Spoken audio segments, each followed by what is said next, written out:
కనబడుతూ డబ్బులు దండుకుంటున్నట్లుగా స్పష్టంగా కనబడతా ఉంది. నచ్చిన వాడికి నజరానా, నచ్చని వాడికి జుర్మానా. ఇది రేవంత్ రెడ్డి గారి యొక్క నయా ఫర్మాన్ లెక్క ఈరోజు వ్యవహరిస్తున్నటువంటి ఒక తీరు నవ్వాలనా ఏడవాలనా, ఇటువంటి భావదారిద్ర్యంతో ప్రతి దాంట్లో కూడా కమిషన్లు దండుకోవాలా అనేటువంటి ఒక నీచ వైఖరి ఉన్నటువంటి ఒక పెద్ద మనుషులు ఇవాళ ప్రభుత్వాన్ని నడుపుతూ ఉన్నారు. ముఖ్యమంత్రి కుర్చీలో కూర్చున్నారు అనటానికి చూస్తూ ఉంటే చాలా బాధ కలుగుతున్నటువంటి ఒక పరిస్థితి. వాస్తవానికి సినిమాటోగ్రఫీ యాక్ట్ ప్రకారంగా 1955 సినిమాటోగ్రఫిక్ యాక్ట్ ప్రకారంగా సినిమాకు సంబంధించినటువంటి ఒక ప్రదర్శన నిబంధనలు, నియమ నిబంధనలన్నీ కూడా జిల్లా కలెక్టర్ యొక్క ఆధీనంలో ఉంటాయి. గ్రేటర్ హైదరాబాద్ విషయానికి వచ్చినా, మున్సిపల్ కార్పొరేషన్స్ విషయానికి వచ్చినట్టయితే either హైదరాబాద్ కలెక్టర్ లేదు జిహెచ్ఎంసీ కమిషనర్ పరిధిలో ఉండాల్సినటువంటి ఒక పరిస్థితి. దురదృష్టం ఏంటంటే మీరు చూడండి, ఇది మనశంకర వరప్రసాద్ గారు అని పెద్దలు గౌరవనీయులు చిరంజీవి గారి నటించినటువంటి ఒక సినిమాకు సంబంధించి రేవంత్ రెడ్డి గారు ఇచ్చిన నజరానకు సంబంధించినటువంటి ఒక జీవో ఇది, memo number 94/P general AI 2026 dated 8/1/26. ఇది సైన్ చేసింది హోమ్ డిపార్ట్మెంటు. ఈ జీవోని తీసుకొస్తూ ఉంది. సివి ఆనంద్ గారు ప్రిన్సిపల్ సెక్రటరీగా ఉన్నటువంటి ఒక వారు తీసినట్టుగా ఈ జీవో ఇచ్చినారు, ఈ మెమో ఇచ్చినారు. తర్వాత రాజా సాబ్ మెమో 92P జనరల్ 2026 సేమ్ మళ్ళా 8/1/2026 నాడు రాజా సాబ్ అనేటువంటి ఒక సినిమాకు కూడా home department special chief secretary కార్యాలయం నుండి ఈ మెమో ఇచ్చినట్లుగా మనకు కనబడతా ఉంది. నేను ముఖ్యమంత్రి రేవంత్ రెడ్డి గారిని అడుగుతా ఉన్నా, మీరు ముఖ్యమంత్రి, అన్ని శాఖలపైన మీదే అజమాయిషీ ఉంటుంది. ఏ కారణం చేత సినిమాటోగ్రఫీ మంత్రి సినిమాటోగ్రఫీ డిపార్ట్మెంట్కు సంబంధించినటువంటి వాళ్ళు నిర్ణయం తీసుకొని సంబంధిత జిల్లా కలెక్టర్లో లేకపోతే మున్సిపల్ కమిషనర్లో ఇవ్వవలసినటువంటి యొక్క మెమోలను, పర్మిషన్లను హోమ్ డిపార్ట్మెంట్కి సంబంధించిన ప్రిన్సిపల్ సెక్రటరీ గారు ఎందుకు ఇస్తూ ఉన్నారు? అంటే ఏంటి? హోమ్ డిపార్ట్మెంట్ నీ కింద ఉంది కాబట్టి, నువ్వు చెప్పినట్టుగా నీ శాఖ పనిచేస్తుంది కాబట్టి, కలెక్టర్ల చేతిలో ఉన్నటువంటి అధికారాలను, జిహెచ్ఎంసీ కమిషనర్ చేతిలో ఉన్నటువంటి అధికారాలను, మరి ముఖ్యంగా సినిమాటోగ్రఫీ మంత్రికి ఉన్నటువంటి అధికారాలను లాక్కొని నువ్వు ఈరోజు ఈ అడ్డమైనటువంటి ఒక జీవోలు ఇచ్చి కమిషన్లు దండుకుంటున్నట్టుగా స్పష్టంగా కనబడతా ఉంది. చిన్నపిల్లగాడిని అడిగినా why is that in the place of a collector a principal secretary home is giving అంటే రేవంత్ రెడ్డి గారు, ముఖ్యమంత్రి కార్యాలయము, రేవంత్ రెడ్డి గారు వీళ్ళందరూ కలిసి పెద్ద ఎత్తున ఇవాళ సినిమా పరిశ్రమ పైన జులుం చేస్తూ కమిషన్లు దండుకోవడం కోసం మాత్రమే ఈ యొక్క జీవో ఇచ్చినారేమో అని చెప్పని అనుమానం కలుగుతుంది.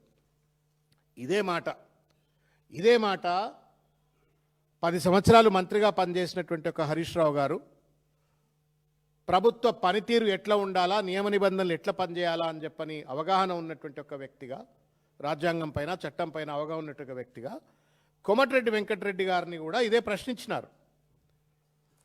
ఏమయ్యా మరి మీరు ఇష్టం వచ్చినట్టు అన్ని మాటలు మాట్లాడే మీరు మీ మంత్రిత్వ శాఖలో ఉన్నటువంటి ఒక నిర్ణయాలు ముఖ్యమంత్రి కార్యాలయం ఎట్లా తీసుకుంటుంది? అసలు నీకు శాఖ పైన పట్టు ఉందా లేదా? నీకు తెలియకుండానే ముఖ్యమంత్రి నిర్ణయాలు తీసుకుంటున్నాడా? నువ్వు ఏ అలిగేషన్స్లో ఇన్వాల్వ్ అవుతుంటే నీ మంత్రిత్వ శాఖకు సంబంధించిన నిర్ణయాలు ముఖ్యమంత్రి కార్యాలయం ఎట్లా తీసుకుంటుంది, ముఖ్యమంత్రికి సన్నిహితులైనటువంటి వాళ్ళు ఎట్లా తీసుకుంటారు అని చెప్పని పెద్దలు హరీష్ రావు గారు మాట్లాడినారు. మాట్లాడితే అదేదో తప్పన్నట్టుగా మళ్ళా హరీష్ రావు గారి పైన దాడి చేసి ఏదో తప్పించుకునేట్టుగా ప్రయత్నం చేస్తూ ఉన్నారు.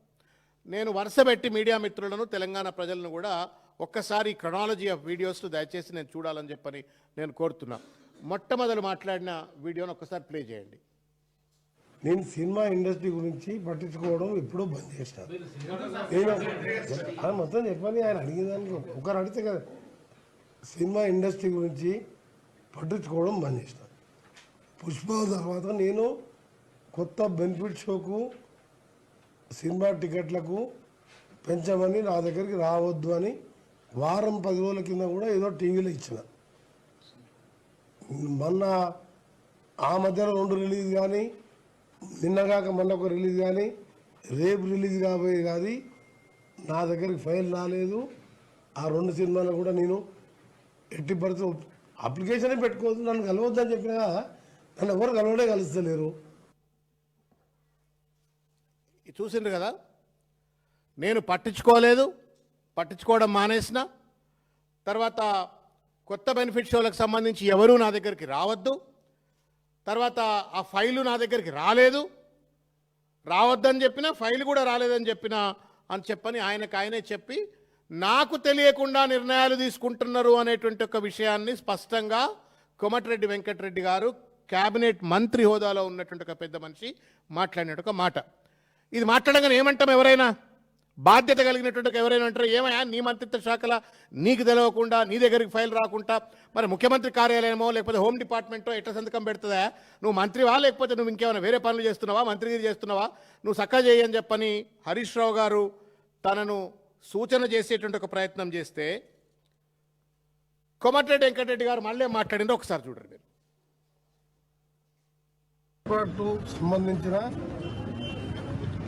ఇన్సిడెంట్ జరిగినప్పుడు ఇక ముందు బెనిఫిట్ షో కొత్త రేట్లు ఇవ్వమని చెప్పి అసెంబ్లీలో నేను ముఖ్యమంత్రి గారు ప్రకటించిన మాట వాస్తవమే. కానీ ఆ తర్వాత ముఖ్యమంత్రి గారు సవరించి మేమందరం కూర్చొని మాట్లాడుకొని ఒకవేళ పెంచితే 20% సినీ కార్మికులకు ఇవ్వాలనేది కండిషన్ మీద కొన్ని సినిమాలకు ఇస్తే కోర్టు అబ్జెక్షన్ చేసింది. ఆ సమయంలో నేను హైదరాబాద్లో లేను, మా జిల్లాలో తిరుగుతున్న మున్సిపల్ ఎలక్షన్ కాబట్టి జిల్లా మొత్తం నల్గొండ, భువనగిరి 2 జిల్లాలు నేనే చూసుకుంటాను కాబట్టి ఆ సమయంలో జీవో ఇవ్వడం జరిగింది. అంతే తప్ప ఆయన ఇది మంత్రి గారిని చూస్తే జాలేస్తున్నారు. నా మీద కాదు, మిమ్మల్ని చూస్తే జాలేస్తుంది. 10 ఏళ్ళ అధికారం ఉండి ఒక్క ఎంపీ సీట్ గెలవలేదు నువ్వు. ఈ సిద్దిపేటలో కూడా 2000 మెజార్టీ వచ్చింది. మిమ్మల్ని చూస్తే జాలేస్తున్నాయి. సర్పంచులు 20% కూడా గెలవలేదు మీరు. మా దగ్గర మా ముఖ్యమంత్రి గారు ఏ డిపార్ట్మెంట్లో ఇంటర్ఫియర్ కాడు. ఇది ఒక జాతీయ పార్టీ కాదు. రాజశేఖర రెడ్డి లాగా రేవంత్ రెడ్డి గారు కూడా సీనియర్ అయినా జూనియర్ అయినా మినిస్టర్ల డిపార్ట్మెంట్లో ఇంటర్ఫియర్ కాడు. ఆ డిపార్ట్మెంట్ మినిస్టర్ తీసుకునేదే ఫైనల్ నిర్ణయం. కానీ దానికి సంబంధించి ఆయన సినిమా ఇది గవర్నమెంటా, సర్కారా, సర్కస్ కంపెనీ ఇష్టం ఉన్నట్టు మాట్లాడుతున్నారు. అయినా కానీ వాళ్ళకి సమాధానం ఇవ్వాలి. మీకు స్పష్టంగా అర్థమైంది కదా. మొదటి వీడియోలో ఏమన్నాడు, రాజాసాబ్కి సంబంధించింది కానీ లేకపోతే మిగతా సినిమాల పేర్లు చెప్పకపోయినప్పటికీ కూడా నిన్నీ మధ్య కాలంలో ఇచ్చినటువంటి ఒక మెమోలన్నీ కూడా నాకు దగ్గరికి రాలేదు, నాకు తెలియదు, నేను ఏ నిర్ణయము తీసుకోలేదని చెప్పని పెద్ద మనిషి చెప్పిండు. హరీష్ రావు గారు తప్పు ఎట్లెట్లా చేస్తావా, నువ్వు మంత్రివా, నువ్వు లేకపోతే నువ్వు ఏం పని చేస్తున్నావు, మంత్రి పని చేయకుండా నీ డిపార్ట్మెంట్కి సంబంధించి నీ మంత్రిత్వ శాఖలో వేరే నిర్ణయాలు ఎట్లా తీసుకుంటున్నారు అని చెప్పని ప్రశ్నించి జరుగుతున్నట్టు ఒక తప్పిదాన్ని, కమిషన్ని, దోపిడిని, అవినీతిని ప్రశ్నించగానే మళ్ళా ఈ మాట మాట్లాడిండు. మీకేం అర్థమవుతుందో చెప్పండి, నాకు అర్థమైంది నేను చెప్తా.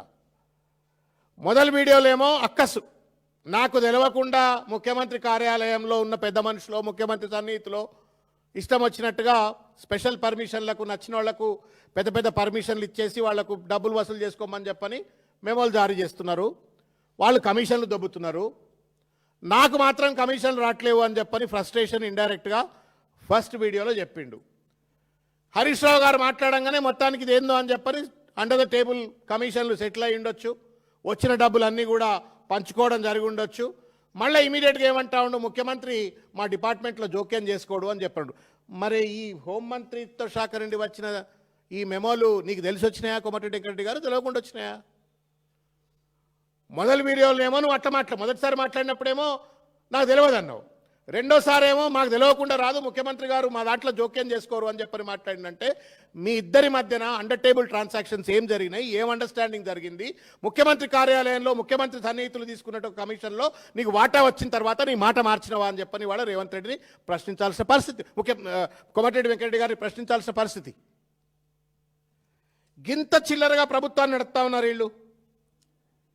ఇంత చిల్లరగా ప్రభుత్వాన్ని నడుపుతూ కమిషన్లు, ప్రతి దాంట్లో కమిషన్లు, కాంట్రాక్ట్లలా కమిషన్లు, భూములు అమ్మితే కమిషన్లు, భూములు కొంటే కమిషన్లు, ఆఖరికి సినిమా ఇండస్ట్రీలో కూడా ఇట్లా కమిషన్లకు పాల్పడుతూ ఇవాళ విచ్చలవిడి దోపిడికి పాల్పడుతున్నటువంటి ఈ ప్రభుత్వాన్ని కర్రు కాల్చి వాత పెట్టాలా అని చెప్పని నేను సందర్భంగా ప్రజలకు విజ్ఞప్తి చేస్తా ఉన్నాను.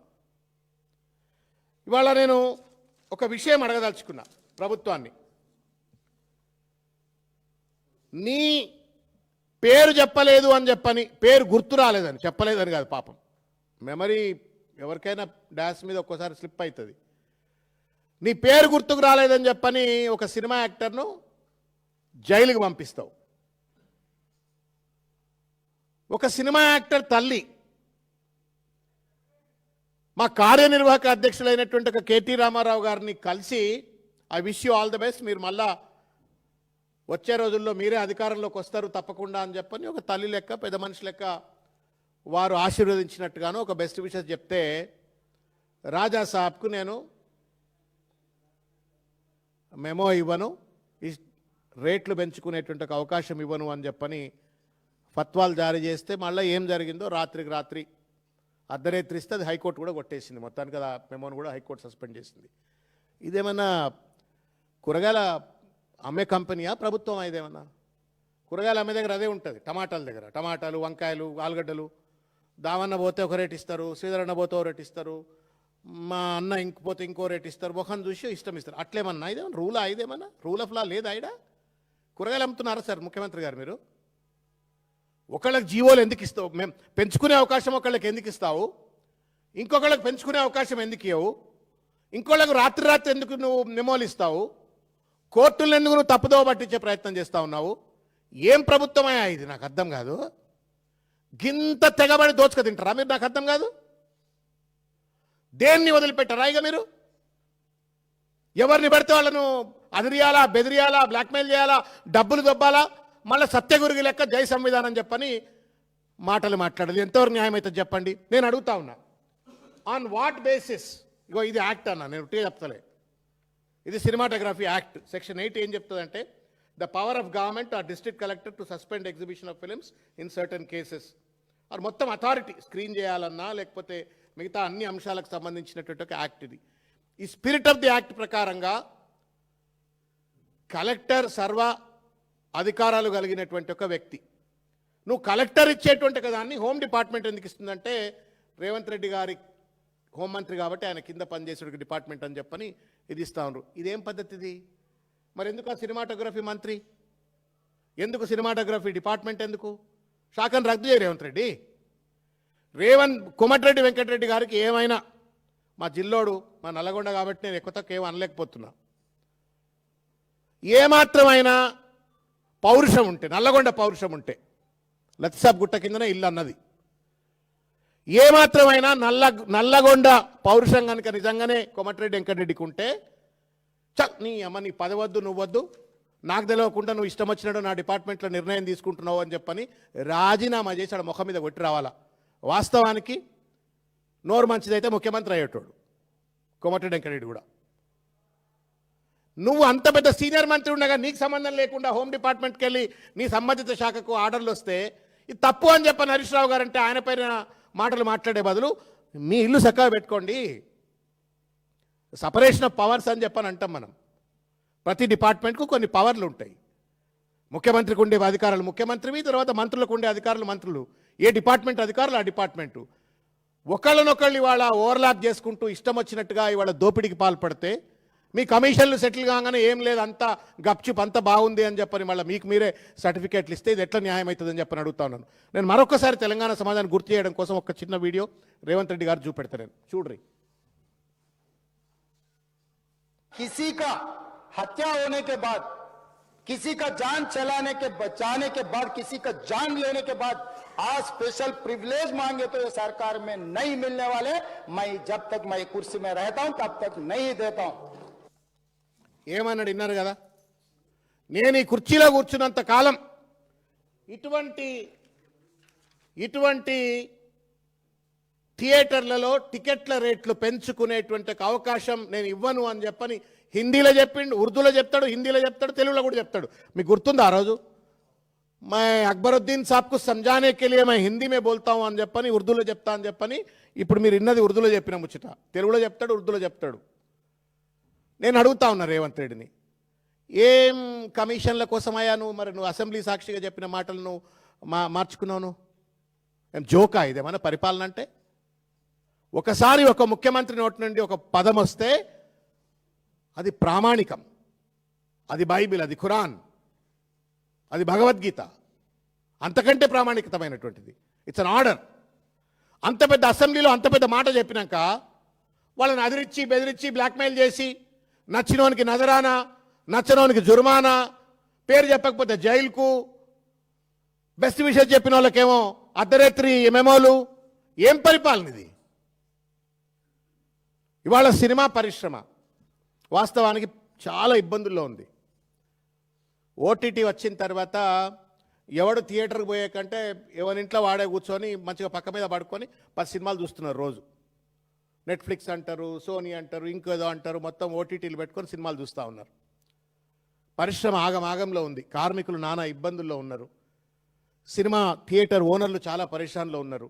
నువ్వు నిజంగానే గనక ఈ మారుతున్నటువంటి ఒక సినిమా పరిశ్రమలకు సంబంధించినటువంటి ఒక పరిణామక్రమాన్ని అర్థం చేసుకొని ఆ పరిశ్రమను కాపాడి ఆ పరిశ్రమ పైనటువంటి ఒక లక్షలాది మంది, వేలాది మంది సినీ నటులు కావచ్చు, లేకపోతే కార్మికులు కావచ్చు, 24 క్రాఫ్ట్స్ అంటాం, వాళ్ళందరినీ ఎట్లా ఆదుకోవాలా అని చెప్పని ఒక మంచి పాలసీలు, విధానాలు తయారు చేయాల్సిన ఒక బాధ్యత ఉన్నటువంటి ఒక ప్రభుత్వం, ముఖ్యమంత్రి, సినిమాటోగ్రఫీ మంత్రి కమిషన్లకు ఎగబడి నచ్చినోనికేమో మెమోలు, నచ్చనోనికేమో జైళ్ళు అనేటువంటి ఒక రీతిలో వ్యవహరించడం ఎంతవరకు న్యాయం అవుతుంది? ఇవాళ हम भी अगर थिएटर को गए तो बड़े भाई సినిమా టికెట్ 200 రూపాయలు ఉంటే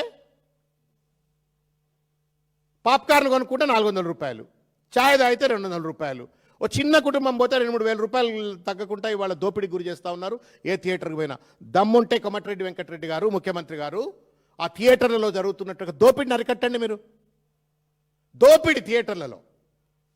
Film is always, cinema is always a common man entertainment industry. అది పేదవాడికి ఆహ్లాదం కలిగించేటువంటి, పని ఒత్తిడి నుండి వాడికి కొంత రిలీఫ్ ఇచ్చేటువంటి ఒక అద్భుతమైనటువంటి ఒక లో కాస్ట్ టూల్ అది.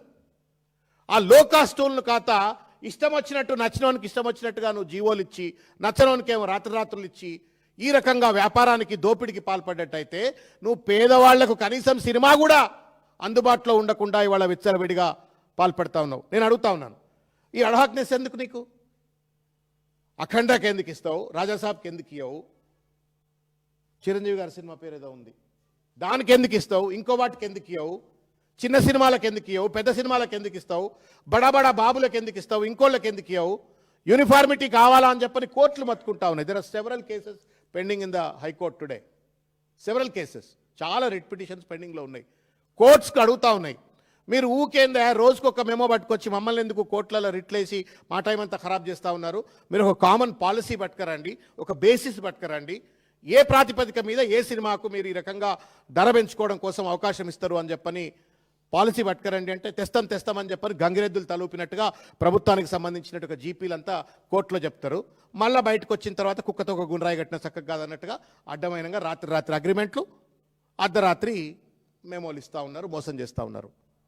దానికి కోమటిరెడ్డి వెంకటరెడ్డి గారు లాంటి వాళ్ళు, నల్లగొండ బిడ్డ, పౌరుషం ఉంటే రాజీనామా చేయి, లేకుంటే ఈ ముఖ్యమంత్రి కార్యాలయము, ముఖ్యమంత్రి సన్నిహితులు ఎందుకు ఇన్వాల్వ్ అవుతున్నారు ఇంట్లో అని చెప్పని నిలనది.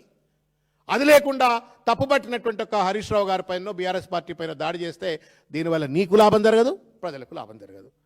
సినిమా పరిశ్రమను ఈ దోపిడీ నుండి కాపాడాలని చెప్పని నేను ముఖ్యమంత్రి గారికి నేను విజ్ఞప్తి చేస్తున్నా. కంచె చేయను వేసినట్టుగా ఉంది మీ పరిస్థితి. Being a chief minister, being a home minister, మీరు హోమ్ డిపార్ట్మెంట్ని అడ్డం పెట్టుకొని వాళ్ళ ఈ రకమైన దోపిడీకి పాల్పడడం న్యాయం కాదు. ప్రజలు అన్నీ గమనిస్తున్నారు. సరి అయిన సమయంలో సరి అయిన రీతిలో కర్రు కాల్చి మీకు కూడా వాత పెడతారు. Thank you.